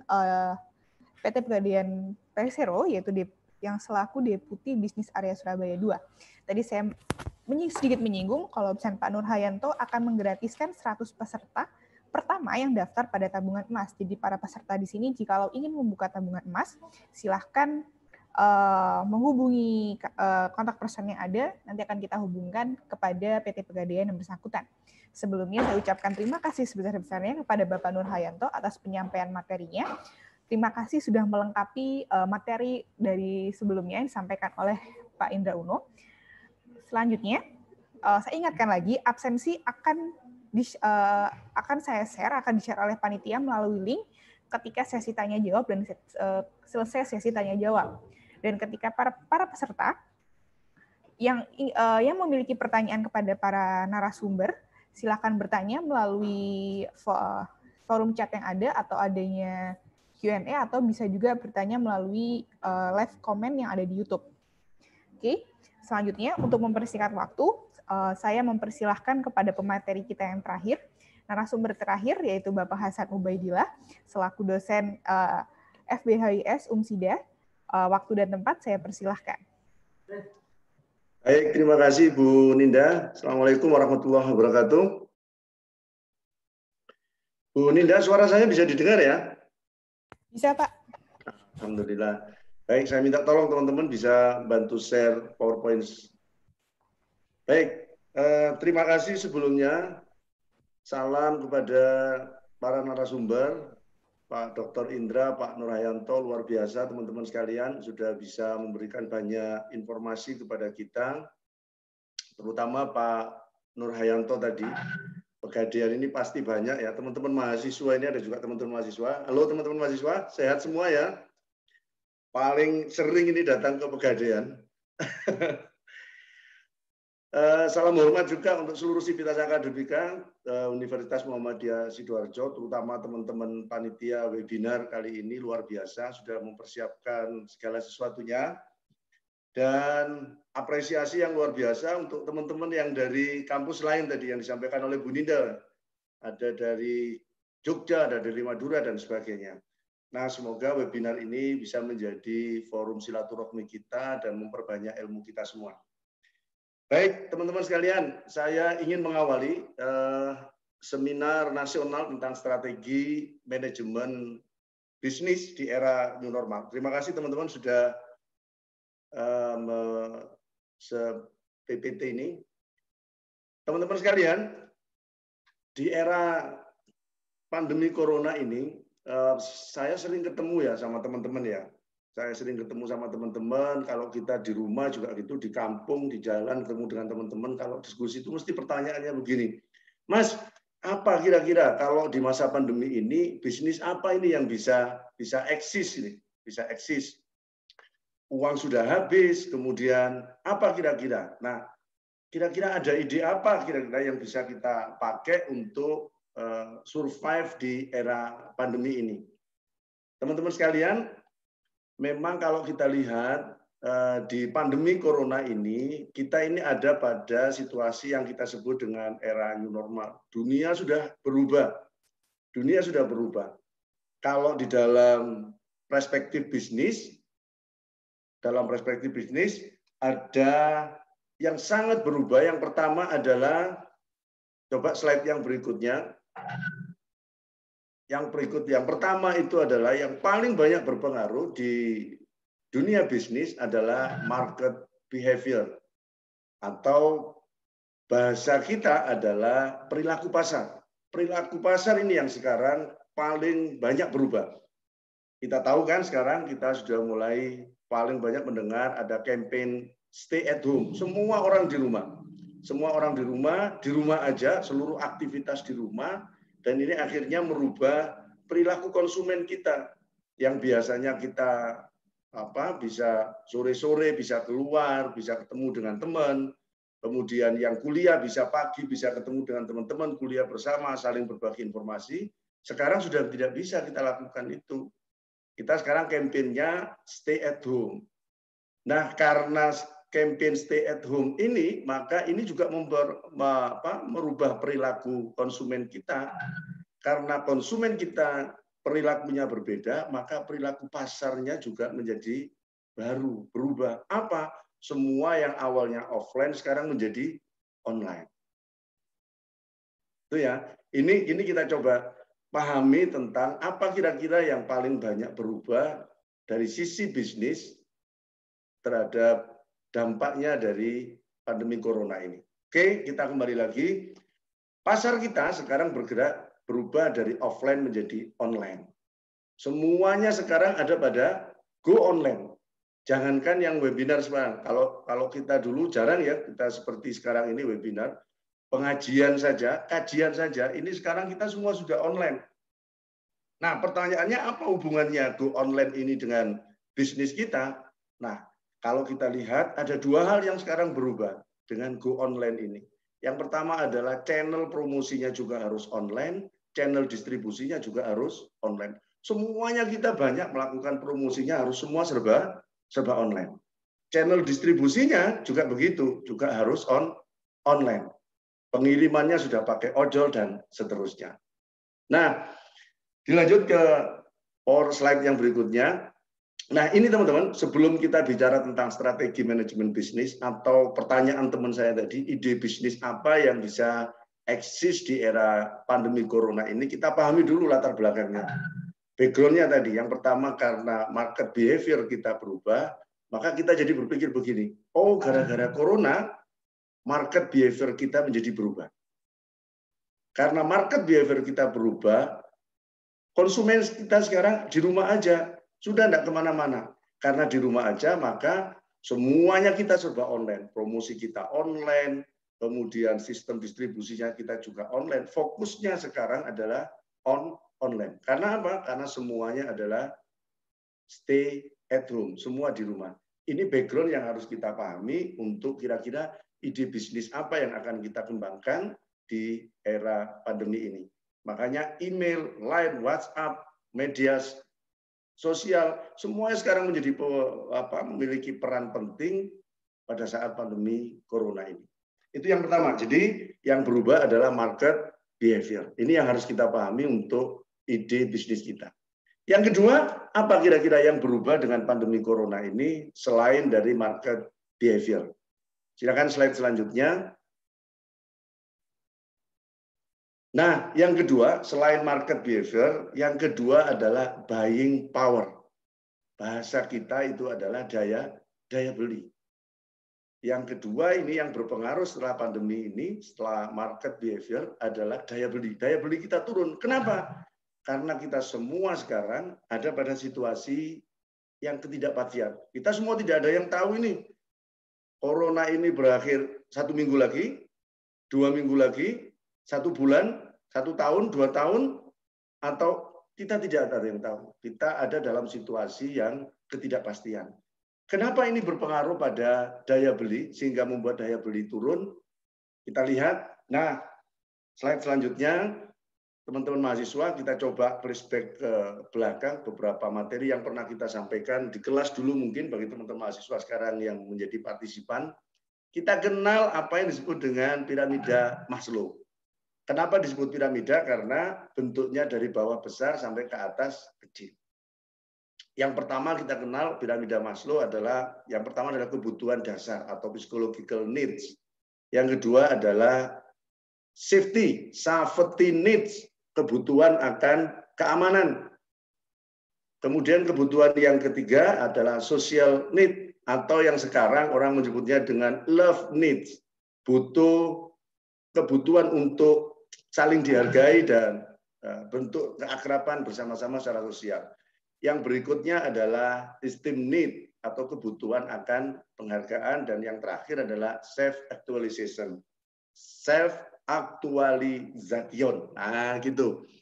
Kenapa piramida ini menjadi bentuknya begini? Karena kalau kita kuliah kemarin, kita lihat semakin tinggi, semakin ke atas, harga semakin naik, maka peminatnya juga semakin kecil. Safe itu. Dan begitu juga sebaliknya. Nah, di masa pandemi ini, piramida Maslow, kebutuhan Maslow ini sekarang coba kita lihat sekarang. Kalau kita ambil yang paling atas misalkan, esteem need, apa ya kira-kira contohnya ya, kebutuhan masyarakat kita.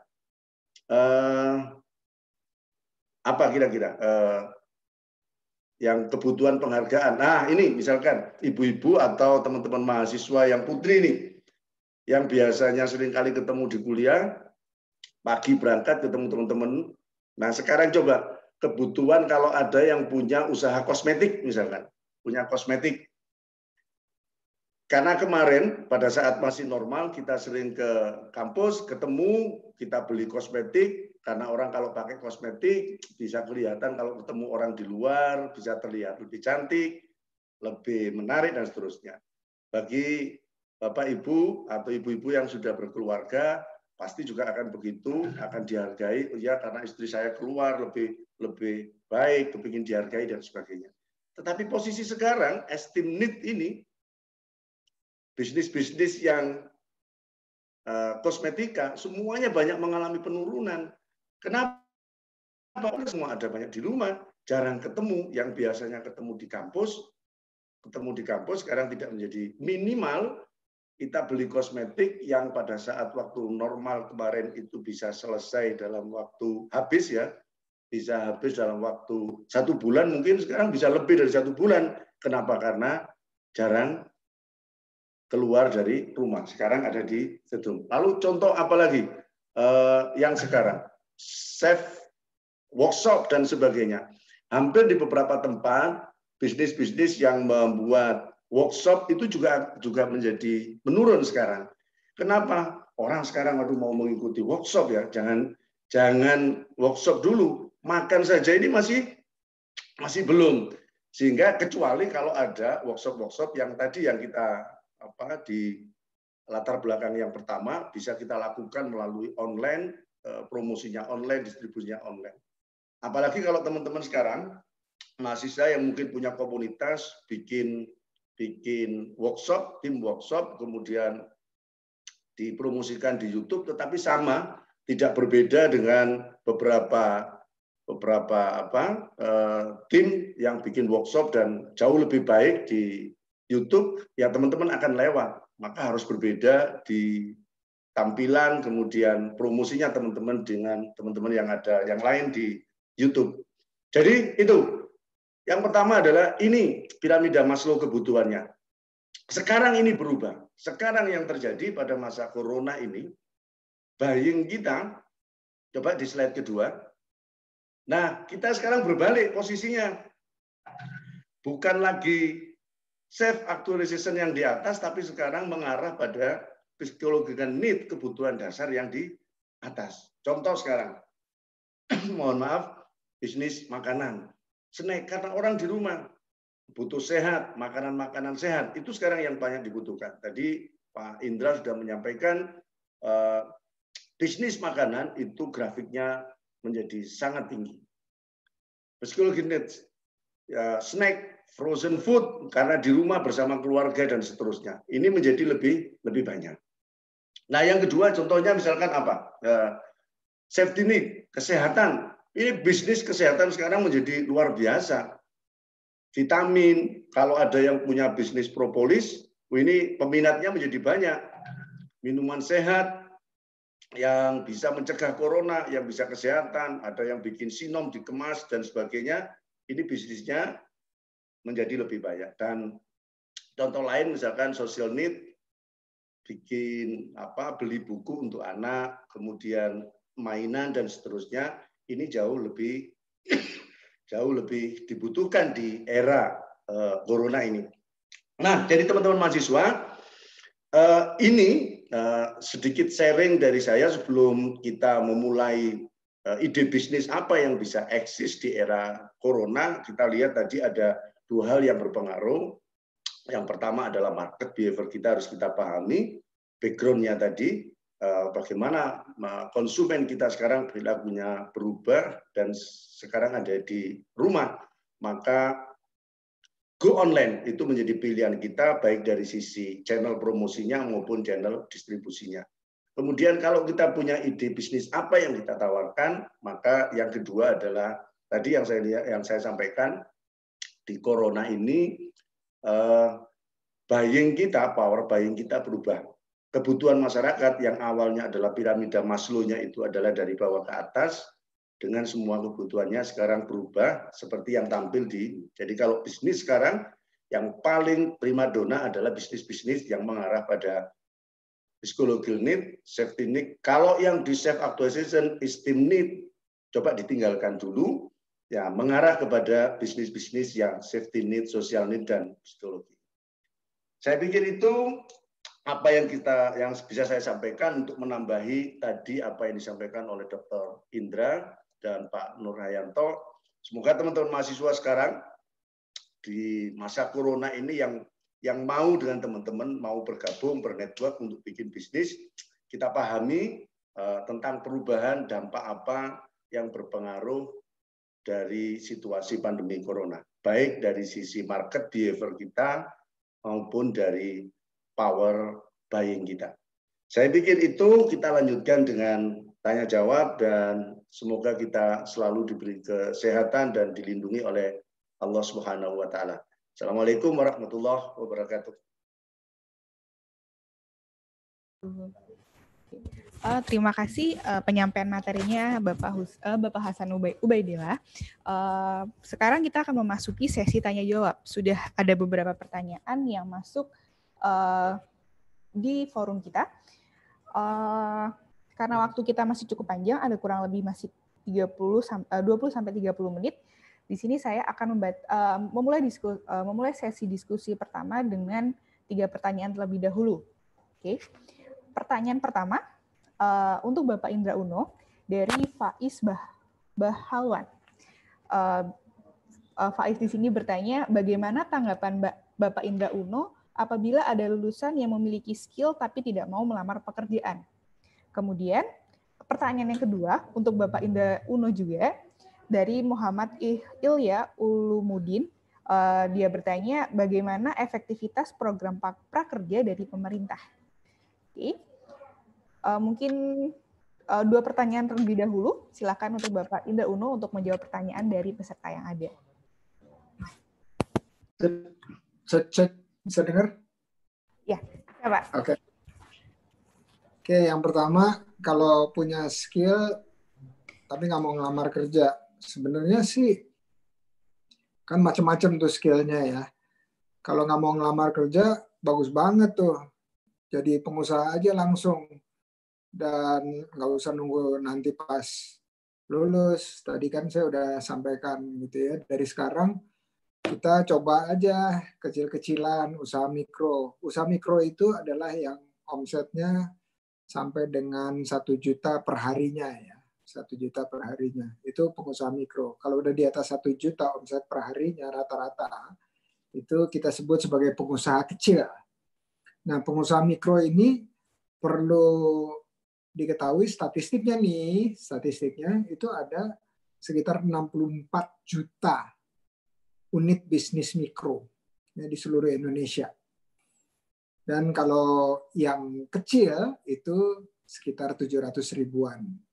Ya, artinya banyak sekali teman-teman yang mulai dari bangku sekolah sekalipun ya, SMA, SMK itu udah berjualan. Ya, jadi berjualan, berdagang itu untuk mengasah skill-nya. Jadi skill untuk usaha itu bukan melulu adalah misalnya contoh ya, kita menjahit gitu ya, jago jahit gitu. Tapi kita nggak ngerti mengelola usaha jahit. Ya, jadi yang sering kali dan ini sekaligus menjawab pertanyaan yang kedua. Jadi approach pemerintah ini kebanyakan sekarang atau dari dulu bahkan itu adalah melatih orang untuk skill tertentu. Contohnya tadi ya, menjahit, dilatih jahit. Jadi ada pelatihan jahit. Misalnya seminggu, 2 minggu, udah jago jahit, di ujungnya akan ada yang namanya program bantuan. Jadi diberikan mesin jahit dan alat-alat jahit yang lainnya. Nah, setelah itu pemerintah akan melatih batch yang berikutnya dan seterusnya. Tetapi orang yang sudah dilatih ini, dia tidak secara terus-menerus didampingi untuk usahanya. Karena yang dilatih adalah melatih skill menjahit, bukan mengelola usaha. Nah, ini seringkali suka dilupakan bahwa ya nanti jalan sendirilah kalau udah bisa jahit gitu, usahanya bisa jalan sendiri. Nggak gitu. Usaha yang mau bertumbuh dan sustainable itu diperlukan pendampingan melekat sampai kapan? Sampai nanti anak cucu turun-temurun itu perlu didampingin terus. Usaha itu senantiasa harus bertahan, bukan cuma bertahan tapi juga berkembang. Ya, jadi kalau misalnya tadi kita balik ke ilustrasi yang jahit tadi, ya kalau misal orang ini tidak didampingi hanya dalam usaha menjahit, dalam kira bantu mesin jahitnya masih ada. Nah, ini kadang-kadang kalau ada kebutuhan misalnya anak sekolah atau ada anggota keluarga yang sakit, itu langsung dicairkan yang bantuan pemerintah tadi. Kenapa? Karena dia dapatnya gratis, hibah. Jadi itu dianggap bukan barang modalnya dia langsung jual. Jadi dia kecilin gitu. Nah, kalau dia udah jual, apa yang terjadi? Balik lagi ke pelatihan awal, pelatihan menjahit. Supaya apa? Dengan harapan dapat lagi pelatihan plus bantuan. Nah, menurut saya ini tidak mendidik orang untuk gigih kuat dan struggle. Yang namanya entrepreneur yang bisa survive di pagebluk ini dan nanti meningkat dan growing gitu ya, berkembang lagi, itu adalah orang-orang yang struggle. Orang-orang yang berjerih payah, istilah saya itu struggle itu bahasa Indonesianya apa ya? Punya daya juang gitu ya. Tapi saya lebih suka kata-kata harus berdarah-darah gitu ya. Nah, pengusaha itu harus merasakan berdarah-darah. Kalau dia belum merasakan berdarah-darah, itu dia nggak akan sekuat temennya yang punya daya juang itu. Jadi pertama, kalau yang tadi skill itu bisa dimanfaatkan buat entrepreneurship. Terus yang kedua, prakerja itu menurut saya kalau sifatnya dana sosial itu oke. Tapi begitu pelatihan nggak bisa berdiri sendiri. Pelatihan harus diikuti dengan yang namanya pendampingan. Ya, jadi pelatihan dan pendampingan itu dua sisi mata uang. Kalau salah satu sisinya nggak ada, uangnya tuh nggak laku istilahnya. Ya, jadi itu adalah tanggapan saya buat dua pertanyaan itu. Terima kasih ya udah nanya. Silakan moderator. Iya. Oke, terima kasih atas jawabannya dari Bapak Dr. Indra Uno. Semoga penanya tersebut dari Mas Faiz dan Muhammad Ilya Ulmudin dapat menerima jawabannya dengan baik dan benar. Oke, kemudian kita masuk ke pertanyaan selanjutnya. Untuk Pak Nur Hayanto dari PT Pegadaian, ada 2 pertanyaan yang sudah masuk. Pertanyaan pertama dari Daniel Richard dan Fitria Rosita. Kedua pertanyaan tersebut menanyakan terkait bagaimana keuntungan investasi emas. Dan apa sih Pak untungnya kita investasi emas di situ? Kemudian pertanyaan dari Ibu Eli. Dia menanyakan untuk ke semua pembicara, untuk semua pemateri, bagaimana sih menghindari ancaman pengangguran. Kemudian ya, saya cukupkan dulu pertanyaannya. Kepada Bapak Nur Hayanto, saya persilakan untuk menjawab pertanyaan dari Bapak Daniel Richard dan Ibu Fitria Rosita. Silahkan Pak. Iya Mbak Helena. Jadi keuntungan emas, kita berinvestasi emas, tadi sudah sempat saya singgung. Yang pertama, emas ini adalah liquid. Meskipun ada inflasi, harga rupiah anjlok turun, ini akan tetap hampir dipastikan stabil harga emas, bahkan cenderung naik. Jadi keuntungannya emasnya ini lebih liquid. Ya. Kalau maaf ini ada sebagian yang punya simpanan uang, ada bagusnya juga. Memang idealnya kalau menyimpan investasi jangan dalam satu keranjang ya. Ada yang berupa uang tunai, ada yang berupa properti, ada yang berupa apalah. Nah, tapi kalau keuntungannya jika dibandingkan dengan uang misalnya, uang ini tambah laut akan turun nilainya. Saya ilustrasikan tadi saat ini uang 10.000 itu parkir saja sudah 5.000, ada yang 5.000. Nah, tetapi tahun yang lalu, tahun-tahun sebelumnya uang 10.000 itu bisa dipakai untuk beli makanan, beli belanja-belanja ibu-ibu. Nah, sekarang uang 10.000 hanya bisa dipakai untuk bayar parkir misalnya. Nah, itu artinya kalau kita bandingkan sama uang dalam investasi lebih menguntungkan emas karena harga emas semakin naik. Keuntungannya lagi, emas ini bisa diuangkan kapan saja. Mau sekarang detik ini pula juga kalau kita butuh uang bisa emas ini dijual. Nah, harganya yang bagus ya, yang maaf ini mungkin ada beberapa pembeli emas mungkin harganya ini harga saat transaksi. Nah, jadi kalau harganya emas naik tentu harganya emas ini harga jual itu akan menaik juga. Kemudian emas ini apalagi kalau dalam bentuk tabungan ini tidak takut dicolong maling gitu. Tidak takut dicolong maling. Jadi kalau dalam bentuk tabungan enak. Ya. Emas ini membeli masa depan dengan harga sekarang ya. Misalnya sekarang saya hanya punya uang 900.000 atau 1 juta, saya belikan emas. Nah, kita adu aja.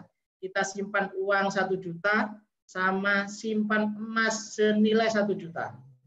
Ketika adik-adik lulus 4 tahun ke depan, uang 1 juta ini untuk membayar wisuda itu mungkin masih nambah banyak. Misalnya wisuda 10 juta misalnya, adik-adik masih harus nambah 9 juta. Tapi kalau simpan emas senilai 1 juta sekarang, 4 tahun ke depan, sekarang harganya 900, bisa-bisa nanti harganya sudah 5 juta. Dapatnya, sehingga adik-adik mungkin nambah untuk uang wisuda tinggal sedikit lagi. Artinya meskipun harga-harga kebutuhan di luar sana itu naik, ketika kita simpan emas, insya Allah akan mengikuti kenaikan harga itu sehingga bisa terbeli oleh kita. Nah, enaknya lagi mumpung masih muda, biasakan untuk menyimpan emas ini. Apalagi di Pegadaian cuma 8.000 minimal, sehingga mungkin adik-adik ada kelebihan 20.000, 30.000 datanglah di Pegadaian. Nah, tadi ada yang sedikit yang saya lupa Mbak Bu Herlinda, bahwa untuk memenuhi kebutuhan modal usaha misalnya, kebutuhan dalam kondisi yang agak sulit ini, Pegadaian juga memberikan kesempatan pada peminjam yang gadai itu tanpa bunga kalau dana konvensional, itu tanpa biaya, sehingga 1 juta misalnya itu kembali juga 1 juta. Jadi tidak pakai biaya, tidak pakai bunga. Kalau dalam konvensional, kalau dalam syariah itu ada rahan, ada mukna atau biaya penyimpanan. Kemudian yang kedua tadi pertanyaannya kayaknya mungkin enggak ke saya ini hubungannya, Mbak Linda. Nah, Bapak, mungkin pertanyaan yang ketiga dari Ibu Eli ya, terkait itu bisa saya lemparkan ke Pak Hasan. Oh, iya, monggo, lanjut. Oke. Ya. Oke. Saya ulang pertanyaan yang ketiga dari Ibu Eli. Tadi beliau bertanya bagaimana sih menghindari ancaman pengangguran. Mungkin ini pertanyaan yang pas untuk bisa dijawab oleh Bapak Hasan Ubaidillah. Waktu dan tempat saya persilahkan Bapak, silahkan.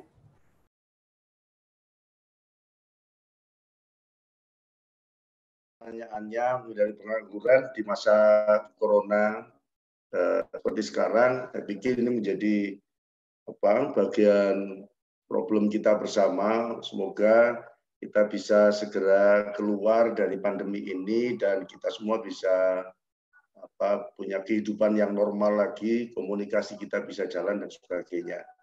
Tadi beberapa poin juga sudah disampaikan oleh Pak Indra tentang bagaimana kita bisa survive dan beberapa ide-ide bisnis yang sekarang bisa kita lakukan adalah bisnis-bisnis yang lebih mengarah pada kebutuhan-kebutuhan dasar yang bisa kita kelola. Tentu dengan ide-ide kreatif yang bisa kita lakukan, tapi sekali lagi tadi yang seperti saya sampaikan bahwa untuk bisa keluar dari pengangguran, kita harus punya ide-ide gagasan dan jangan lupa network.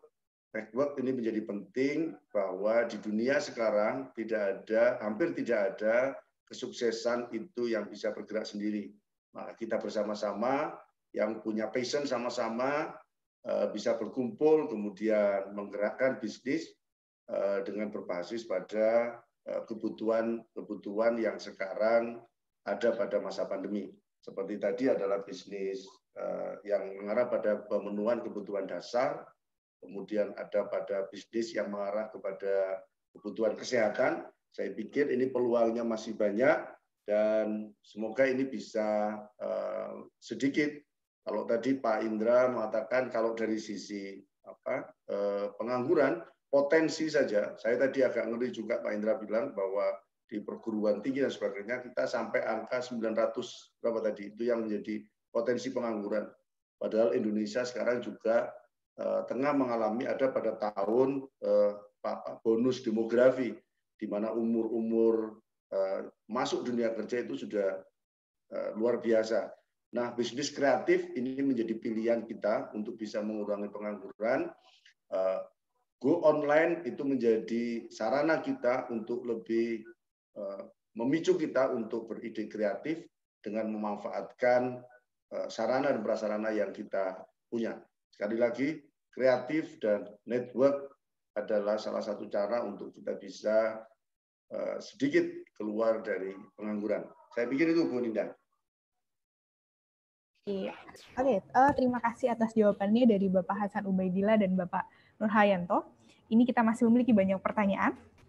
Kita lanjutkan ke sesi berikutnya, yaitu ada kurang lebih 2 pertanyaan. Yang pertama dari Fahim Ridho, dia bertanya bagaimana mengembangkan bisnis di bidang IT, kemudian langkah awal apa aja sih yang harus dilakukan khususnya untuk menumbuhkan kepercayaan.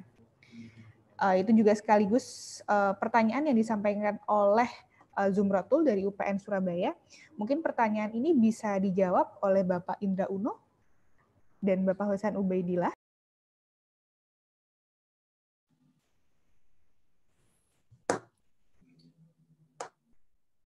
Pertanyaannya apa, Mbak?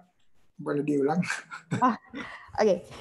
Pertanyaannya gini, Pak. Bagaimana mengembangkan bisnis di bidang IT? Kemudian langkah awal apa yang dapat dilakukan khususnya untuk menumbuhkan kepercayaan? Oke. Tadi Pak Ubaidillah bilang itu bukan potensi pengangguran tuh 900.000 itu real. 900.000 itu pengangguran saat ini angka sekarang. Jadi pengangguran yang bertitel sarjana dan diploma. Ya, jadi Kalau di jumlah pengangguran anak muda itu sekitar 17% dari total pengangguran. Jadi itu udah ada kondisinya. Dan ditambah PHK massal sekarang, PHK massal itu diperkirakan awalnya sih 4 jutaan gitu ya PHK massal orang, tapi sekarang udah nambah dari 4 juta, mungkin udah mendekati angka 7 juta. Nah, untuk usaha IT, nomor 1, saya selalu menyampaikan gini, mau apapun usahanya, nomor 1 itu modal terpenting dan terutama itu adalah silaturahmi atau network kalau bahasa bisnisnya. Kita percuma bisa bikin aplikasi tapi nggak bisa jualnya. Ya, jadi nggak tahu mau jual kemana, kenapa? Karena nggak punya network. Jadi banyak sekali pengusaha-pengusaha atau anak-anak muda yang punya startup itu karena emang doyan buka atau bikin, buka startup, udah itu terus bikin, udah itu terus akhirnya startupnya atau aplikasinya nggak bisa dipakai, nggak ada traksi. Kenapa? Karena dia nggak punya network yang untuk memperluas networknya supaya bisa dipakai oleh banyak orang. Nah, jadi saya selalu sampaikan pengusaha yang sukses itu adalah pengusaha yang bisa membangun network, atau bahasa Islamnya adalah pengusaha yang kualitas silaturahminya itu bagus. Nah, baru yang namanya pengusaha itu bisa grow atau bisa tumbuh ya. Nah, jadi pertama ilmu penting. Udah itu terus yang nomor 2 harus diaplikasikan, betul. Tapi nomor 3 harus mengelilingi diri kita dengan sesama pelaku usaha. Itu kita sebutnya sebagai komunitas. Ya, jadi komunitas atau asosiasi atau organisasi. Yang penting harus berjejaring. Ya, kalau saya selalu menyampaikan analoginya sederhana. Kalau sholat sendirian itu dapat pahalanya 1. Sholat berdua dapat pahalanya berpuluh lipat. Ya, sama dengan usaha juga gitu. Kalau kita sendirian itu kita berdarah-darahnya sendirian. Tapi begitu dua, yang satu jago bikin software, aplikasi. Yang satu jago keuangan. Yang satu lagi jago jualan. Ini udah lengkap gitu. Jadi nggak harus semuanya kita yang melakukan dan nggak mungkin semuanya ahli ya dalam satu orang. Jadi kita harus berjejaring, bergotong royong, dan bersilaturahmi. Kira-kira itu yang bisa saya sampaikan. Terima kasih. Iya, terima kasih kembali Bapak Indra Uno. Menyambung pertanyaan terkait bidang IT, ini ada pertanyaan dari live comment di YouTube. Terkhusus untuk Bapak Hasan Ubaidillah, ada pertanyaan, Pak, bagaimana sih memulai e-commerce itu? Pak Hasan Ubaidillah, silahkan menjawab pertanyaannya. Hampir sama ya. Tadi pertanyaan yang pertama, basisnya adalah IT. Kita sekarang tahu bahwa dunia kita sekarang ada pada dunia yang internet ini menjadi segalanya, internet of thinking. Semua basisnya adalah internet. Dan di masa pandemi sekarang juga internet, digital, online ini menjadi sarana untuk bisa melakukan bisnis. Baik, yang kedua juga begitu, e-commerce menjadi pilihan kita untuk channel promosi, kemudian channel distribusinya juga kita pakai e-commerce. Yang pertama memang harus ilmu yang harus kita punya, kompetensi kita di dunia itu. Tapi ada juga orang-orang yang punya feel di dunia itu, tapi secara keilmuan mereka tidak memiliki. Maka kebutuhannya adalah bernetworking. Bahwa tidak semua itu harus dilakukan sendiri, tidak harus dilakukan sendiri. Passion punya, kemudian networking punya, modal tentu, dan yang berikutnya adalah bagaimana kita bisa membangun jejaring dengan semua orang. Halo Mbak Ninda, pertanyaannya hampir sama tadi dengan IT. Suara saya bisa didengar ya? Ya, bisa Pak. Ya, di dunia e-commerce. Saya pikir di dunia e-commerce seperti tadi yang saya sampaikan, e-commerce menjadi kebutuhan yang paling tinggi sekarang di dunia makanan, kemudian di kebutuhan kesehatan.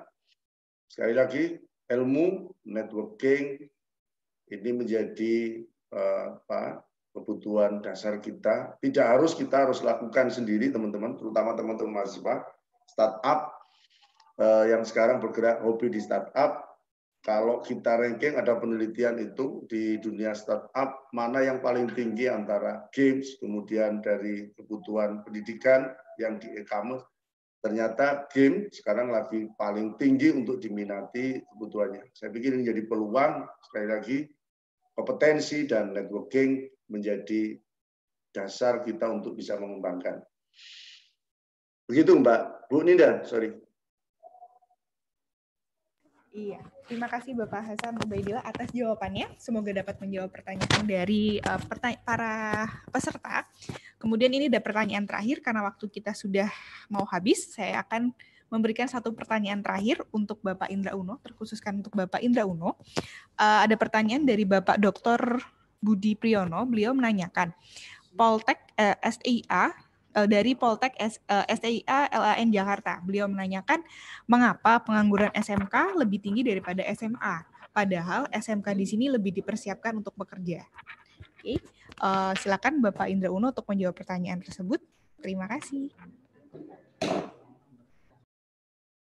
Ini saya mohon maaf nih, baru aja selesai angkat telepon, jadi nggak dengerin.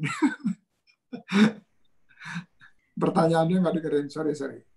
Oke, saya ulang lagi pertanyaannya Pak. Ada pertanyaan dari Bapak Budi Priyono, beliau menanyakan, mengapa sih pengangguran SMK itu lebih tinggi daripada SMA, padahal SMK lebih disiapkan untuk bekerja? Oke, jadi ada beberapa kemungkinan. Satu SMK itu diajarin dengan kurikulum yang benar dan mereka punya skill. Tetapi begitu selesai SMK, tidak ada lapangan kerja yang tersedia. Artinya tidak terserap. Satu dan lain hal. Misalnya ekonomi Indonesia mengalami perlambatan udah 5 tahun terakhir. Ya, jadi pertumbuhan kita itu segitu-segitu aja. Bayangkan misalnya proyeksi negara itu pertumbuhan 7%, misalnya contoh. Tapi yang terjadi hanya pertumbuhannya 5%. Nah, setiap 1% pertumbuhan ekonomi Indonesia itu sama dengan penciptaan lapangan kerja 500.000 orang. Ya, jadi kalau Indonesia ekonominya nggak sekencang dengan prediksi, sementara produksi sumber daya manusianya keluar terus, itu nggak bisa diserap. Ya, jadi nggak keserap. Atau ada alternatif kedua, lapangan kerjanya banyak tersedia di mana-mana. Ya, jadi lowongan kerja, permintaan untuk kerja dan seterusnya ya itu tinggi.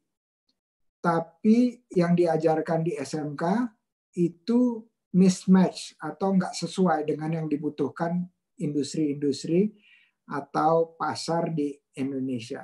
Jadi antara dua itu kemungkinannya. Nah, kalau kita melihat kemungkinan itu bisa diperbaiki, tetapi menurut saya ada jalan pintas.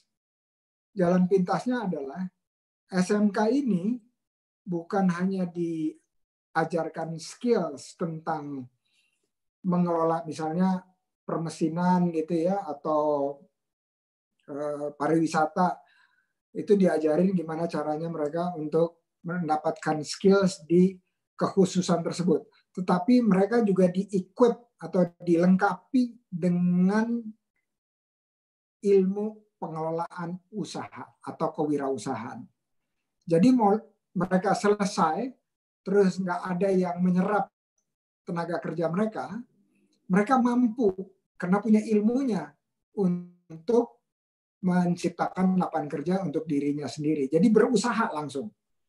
Ya, jadi tanpa kita menunggu solusi yang dua opsi yang tadi saya ada dua kemungkinan itu, kita bisa langsung potong jalan pintas kita langsung lengkapi setiap anak-anak SMK dengan modul-modul kewirausahaan dan dilakukan praktek langsung ya sebelum mereka lulus di kelas 3 sehingga waktu keluar dan tidak terserap mereka langsung bisa membuka usaha sendiri atau sudah membuka usaha dari sebelum mereka lulus sehingga waktu lulus mereka bukan mencari kerja tetapi anak muda yang menjadi bagian dari generasi pencipta lapangan kerja.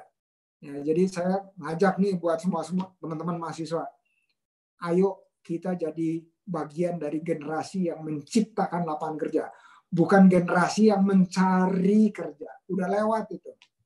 Ya, apalagi kita akan punya bonus demografi di mana yang namanya anak muda itu usia produktif itu jauh lebih besar, tertinggi ya kalau dibanding dengan yang usia non produktif. Semangat. Terima kasih. Oke, terima kasih atas jawabannya Bapak Indra Uno. Kita sudah sampai di penghujung acara kita. Saya ingatkan lagi untuk absensi, link absensi sudah di-share oleh panitia di kolom chat. Di situ teman-teman peserta seminar dapat mengklik link yang ada yang sudah disediakan oleh panitia di kolom chat. Oke. Kemudian karena kita sudah di penghujung acara, di sini saya selaku moderator meminta para narasumber untuk melakukan closing statement atas seminar yang terlaksana pada hari ini. Saya persilahkan kepada narasumber kita yang pertama untuk Bapak Indra Uno untuk menyampaikan closing statement-nya, kemudian dilanjutkan oleh Bapak Nur Hayanto, dan terakhir closing statement akan disampaikan oleh Bapak Hasan Ubaidillah. Waktu dan tempat saya persilahkan.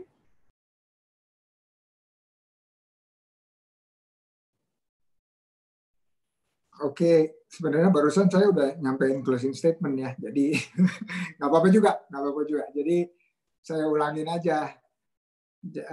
Jadi saya tambah. 1 untuk pengelola UMSIDA, saya dan para dosen yakinkan siapapun mahasiswa kita itu bukan hanya dia lulus dari kelas kita, pastikan mereka punya penghasilan begitu lulus dari UMSIDA. Kenapa? Itu bagian dari tanggung jawab kita sebagai pendidik dan pelaku di bidang industri pendidikan ya, universitas itu pastikan bahwa sebelum lulus udah ada terserap ya mahasiswanya terserap. Kalau 6 bulan setelah lulus belum terserap juga, kita jangan tunggu sampai itu. Jadi kita dari awal kita perbaiki yang namanya kurikulum kewirausahaan, udah itu terus kita TOT yang namanya para dosen pengampu kewirausahaan, dan kita udah kerjasama dengan OKOC itu udah kerjasama dan Yayasan Min Eruna Foundation dengan sebagai pilotnya itu adalah UPI, Universitas Pendidikan Indonesia, dan mereka sudah membuka prodi khusus kewirausahaan di Kota Tasikmalaya. Nah, jadi ini bisa direplikasi di mana aja termasuk di UMSIDA, bukan sesuatu yang baru. Nah, jadi itu buat para pengelola UMSIDA. Nah, buat teman-teman, tadi yang minta fallback udah pada saya fallback loh. Coba cek ya, termasuk Bu Atik, saya udah fallback ya. Jadi ada beberapa lagi request yang belum saya fallback, tapi insya Allah di sini saya fallback semua. Dan ingat, udah nggak zaman kita menjadi generasi pencari kerja. Artinya apa? Begitu lulus, nyiapin kurikulum vitae, udah itu terus ngelamar kiri kanan, udah itu terus udah tahu sekarang lagi masa sulit begini, pasti ngelamar ke 10 tempat, yang nolak ada 15 tempat. Oke, jadi lebih banyak yang nolaknya daripada yang kita lamarnya. Maka itu kita langsung ciptakan lapangan kerja untuk diri kita sendiri. Ayo gabung ya dengan komunitas usaha. Kalau di Sidoarjo dan di Surabaya, Jawa Timur, kita sudah punya perwakilan komunitas OKOC di sana, atau bisa langsung ke follow Instagramnya @okoc.indonesia, atau bisa langsung daftar di okoc.net. okoc.net. Terima kasih. Semangat menjadi generasi pencipta lapangan kerja, bukan pencari kerja. Terima kasih. Assalamualaikum.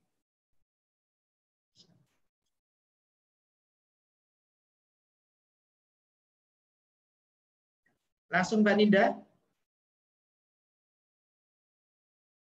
Mik. Iya, langsung Bapak, silakan. Oke, statement terakhir ini bagi adik-adik yang mendaftar 100 orang pertama mendaftar akan saya gratiskan. Nanti ada link pendaftarannya, mungkin hanya dibutuhkan nama, nomor nomor telepon ibu kandung. Kalau sudah ada yang KTP sama KTP-nya nanti akan dikoordinasi sama teman-teman. Nah, saya ingin menekankan sekali lagi, penekanan masih nyambung dengan Pak Indra tadi. Jadi mudah, punya bekerja, punya penghasilan, dan jangan lupa harus punya simpanan. Kalau punya penghasilan tanpa bisa nyimpen, berarti belum bisa bagus. Baik, kurang lebihnya mohon maaf, Mbak Linda, kemudian Sivitas Akademi Umsida yang saya hormati. Jika ada kesempatan-kesempatan lain, monggo ajak kami bisa mungkin memberikan sponsor atau apa, ya nanti. Atau barangkali bila diperlukan nanti kami akan datang ke kampus untuk bisa kerjasama yang lebih baik. Kurang lebihnya mohon maaf dari Pegadaian. Wassalamualaikum warahmatullahi wabarakatuh. Waalaikumsalam warahmatullahi wabarakatuh.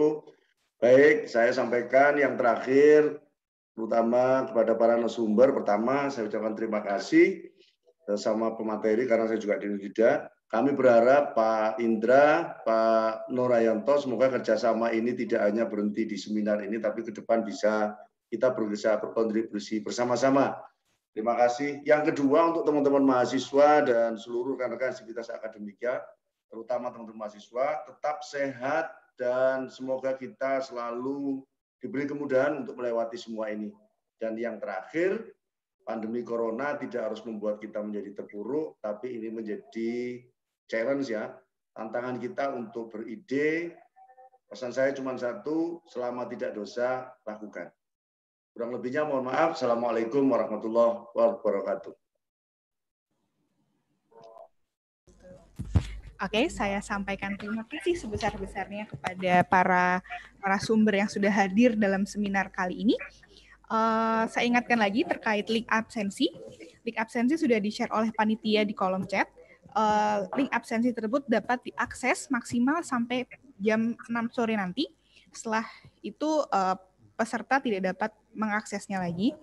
Kemudian acara kali ini tidak hanya berhenti di sini, tapi kita masih memiliki acara Business Room seri 2 yang akan kami laksanakan pada hari Sabtu yang akan datang dengan narasumber yang tidak akan kalah menarik. Kita memiliki narasumber dari Kementerian Keuangan, kemudian ada co-founder dari Mitra Oil dan Litbang SDM FKIMS, dan kita memiliki Bu Rifda Abdiah selaku Direktur DPSDM Umsida dan sebagai dosen Prodi Manajemen FBHS Umsida.